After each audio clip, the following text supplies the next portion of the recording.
Imagine करो, अगर तुम्हारे पास एक ऐसी सीक्रेट पावर हो जिससे तुम किसी भी इंसान का माइंड पढ़ सको, उनके इमोशंस, उनकी सोच, उनका डिसीजन सब कुछ अपने कंट्रोल में ले सको। बॉस हो या दोस्त, स्ट्रेंजर हो या क्रश, सबको अपने इशारों पर नचा सको। ये कोई मैजिक नहीं है, ये है साइकोलॉजी, प्योर साइकोलॉजी, जिसे दुनिया के मैनिपुलेटर, लीडर्स और इन्फ्लुएंसर्स इस्तेमाल करते हैं लोगों को कंट्रोल करने के लिए बिना उन्हें पता चले। और आज इस वीडियो में तुम सीखने वाले हो साइकोलॉजी के उन डार्क टूल्स को जो तुम्हें एक ऑर्डिनरी इंसान से एक मास्टर इन्फ्लुएंसर बना देंगे। पर एक वार्निंग है, ये सिर्फ एजुकेशनल पर्पस के लिए है, इसका गलत इस्तेमाल मत करना, क्योंकि इस वीडियो को पूरा देखने के बाद तुम दुनिया को वैसे नहीं देखोगे जैसे अभी देखते हो।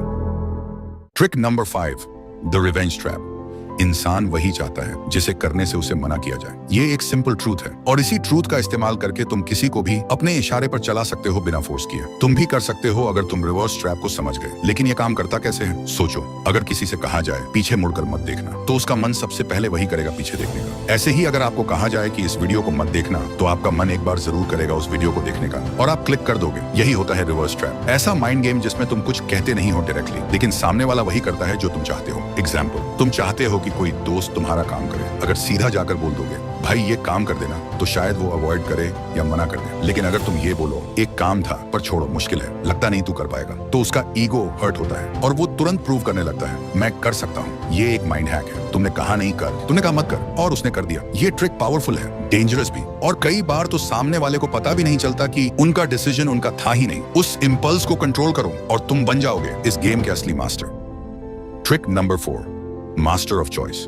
तुम्हें लगता है लोग अपनी मर्जी से फैसला लेते हैं? नहीं, वो सिर्फ वही चूज करते हैं जो उनके सामने रखा जाता है। असली गेम वही जीतता है जो ऑप्शंस डिजाइन करता है। Power is not in forcing people, it's in framing their choice. नहीं समझे? ठीक है, समझाता हूँ। मान लो तुम चाहते हो कि तुम्हारा दोस्त तुम्हारे साथ बाहर चले। अगर तुम सीधा बोल दोगे चल बाहर चलते हैं, तो शायद उसका मन ना हो और वो सीधा मना कर दे। लेकिन अगर तुमने बोला भाई पिज्जा हट चलें या डोमिनोज, तो अब गेम बदल गया। अब उसके पास 2 ऑप्शंस हैं, लेकिन दोनों का रिजल्ट एक ही है। वो तुम्हारे साथ जा रहा है। उसे लगता है कि उसने डिसीजन लिया, लेकिन असली कंट्रोल तो तुम्हारे हाथ में था। यही है मास्टर ऑफ चॉइस बनना। यही टेक्निक बड़े पॉलिटिशियंस इस्तेमाल करते हैं, बड़े ब्रांड्स और मार्केटर्स भी, जैसे बाय 1 गेट 1 या बाय 2 एंड गेट 50% ऑफ। तुम्हें लगता है तुमने बेस्ट चूज किया, लेकिन तुम्हें खरीदना तो दोनों में ही पड़ा। तो याद रखो, लोग कभी भी फुल फ्रीडम नहीं चाहते, वो चाहते हैं कंट्रोल्ड फ्रीडम, जिसमें उनका ईगो सेफ रहे। तुम बस ऑप्शंस को कंट्रोल करो और तुम उनके डिसीजन के भी मालिक बन जाओगे। Trick number 3, the guilty trap.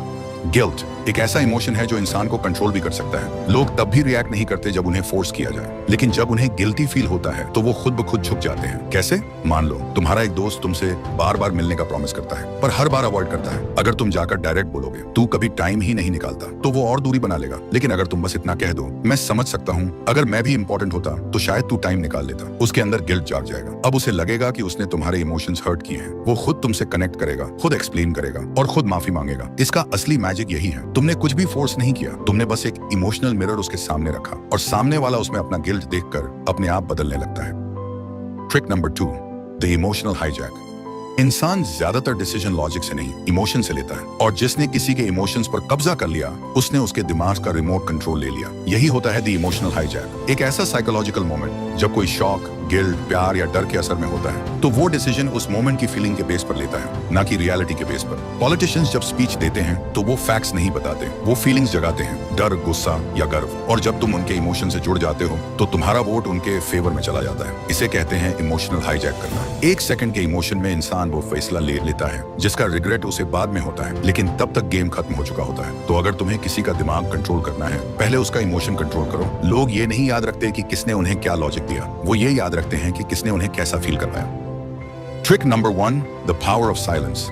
Psychology कहता है साइलेंस इज रियल पावर, लेकिन कैसे? सोचो, शायद तुम्हारे साथ भी कभी ऐसा हुआ हो, तुमसे कोई गलती हो गई, टेंशन हाई है। जब मम्मी के सामने जाते हो वो जोर जोर से डांटती हैं, चिल्लाती हैं, लेकिन जब पापा के सामने जाते हो वो कुछ नहीं बोलते, सिर्फ एक नजर और पूरी बॉडी फ्रीज हो जाती है। वो साइलेंस मम्मी की डांट से भी ज्यादा डेंजरस होता है, क्योंकि जब कोई कुछ नहीं बोलता तो तुम्हारा दिमाग खुद ही 1000 चीजें सोचने लगता है। लोग सोचते हैं जो ज्यादा बोलता है वही स्ट्रांग है, लेकिन सच ये है असली पावर उसके पास होती है जो सुनता है और ऑब्जर्व करता है। जब तुम चुप रहते हो, सामने वाले को डिस्कम्फर्ट, डर और गिल्ट महसूस होने लगता है, और उसी साइलेंस में तुम्हारा कंट्रोल बढ़ने लगता है। इसका अप्लाई कैसे करना है? मान लो तुम अपने दोस्त से कोई सच निकलवाना चाहते हो, मत बोलो सच बता, बस इतना कहो मुझे सब पता है, और चुप हो जाओ। जितनी देर तुम साइलेंट रहोगे उसका गिल्ट और एंजाइटी बढ़ता जाएगा और वो खुद सच बोल देगा। या मान लो किसी से तुम्हारी बहस हो गई, मत चिल्लाओ, बस आंखों में आंखें डालकर देखो और हल्का सा मुस्कुराओ। उसके पॉइंट्स उसी के दिमाग में वीक लगने लगेंगे, वो अपने ही वर्ड्स पर डाउट करने लगेगा। साइलेंस तुम्हारी प्रेजेंस को पावर देता है। जब सब बोल रहे हो तब चुप रहो, जब किसी को अपनी इंपॉर्टेंस दिखानी हो तो कम बोलो। इन सब ट्रिक्स का सही इस्तेमाल करके तुम किसी के माइंड को डीपली इन्फ्लुएंस कर सकते हो। और अगर इस वीडियो ने तुम्हें थोड़ा भी हेल्प किया हो, नॉलेज दिया हो या लाइफ में आगे बढ़ने में मदद की हो तो चैनल को जरूर सब्सक्राइब करना, ताकि हम ऐसी और वीडियोस लाते रहें। और हाँ, अब टाइम है एक्शन का। इन्हीं ट्रिक्स का यूज करके तुम एक 7 दिनों का चैलेंज ले सकते हो, जिसमें तुम खुद का एक नया पावरफुल वर्जन बना सकते हो। कैसे? मैंने उसका पूरा रोड मैप समझाया है।